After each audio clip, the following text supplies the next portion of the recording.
Operation टायगरमुळे संतापलेले Uddhav Thackeray सातत्यानं नवा राजकीय अँगल शोधताना दिसतात। ऑपरेशन टायगर हे ऑपरेशन फडणवीस असल्याचा पुनरुच्चार ठाकरेंनी पुन्हा एकदा केलाय आणि फडणवीस हे पंतप्रधान पदाच्या शर्यतीमध्ये असल्यामुळे त्यांचे पंख छाटण्याचं काम सुरू असल्याची टीका देखील उद्धव ठाकरेंनी केली। वरिष्ठांकडून मुख्यमंत्र्यांचे पंख छाटण्याचं काम सुरू असल्याचं सूतोवाच करताना उद्धव ठाकरे यांनी अप्रत्यक्षपणे अमित शहा यांना लक्ष्य केलंय। यावरती मुख्यमंत्र्यांनी देखील तातडीनं सगळे आरोप झटकण्याचा प्रयत्न केला। आपल्याला कोणतेही पंख नाहीत, त्यामुळे छाटण्याचा प्रश्नच येत नाही असा टोला देखील फडणवीसांनी लगावला। मुंबई ते नागपूर प्रवासाच्या दरम्यान मुख्यमंत्री आणि उद्धव ठाकरे हे एकाच विमानामध्ये होते।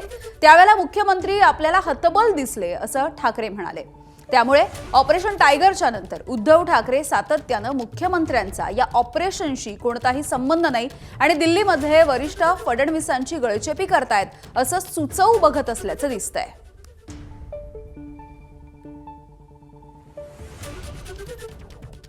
काल माझ्यासोबत तिकडे काल परवा माझ्यासोबत विमानात बसले होते, पण हतबल होते। हतबल म्हणजे कळतच नव्हता मुख्यमंत्री असं काय झालं। ह्या आपले पंख कापतायत आणि कापणारे आपलेच बॉस आहेत। आपण करायचं काय? न्याय तरी कोणाकडे मागायचा? कोणतं दार ठोकायचं? कारण ते दार उघडलं तर पंख कापणार, हे दार उघडलं तरी पंख कापणार।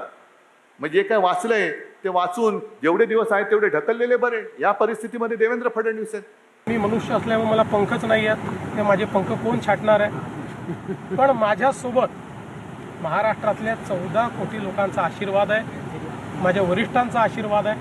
त्यामुळे काही काळजी करू नका। उद्योजींच्या सदिच्छा या मी स्वीकारतो। 19ला असत्या तर चित्र वेगळं राहिलं असतं, पण त्यावेळेस ते देऊ शकले नाहीत, त्यामुळे त्या सदिच्छा आज मी स्वीकारतो। मला कधी कधी आश्चर्य वाटतं की सर्व्हिस फ्लाईटमध्ये ज्यात कोणी बसू शकतं अशा फ्लाईटमध्ये योगायोगाने आम्ही एकत्रित आल्यानंतर जितक्या चर्चा झाल्या त्या चर्चा म्हणजे मला तर असं वाटतं की माफ करा, पण कधी कधी वाटतं की आपण राजकीय व्यवस्थेत आहोत का वेड्यांच्या बाजारात आहोत असा प्रश्न पडावा। अशा पद्धतीच्या चर्चेत पण काही हरकत नाही।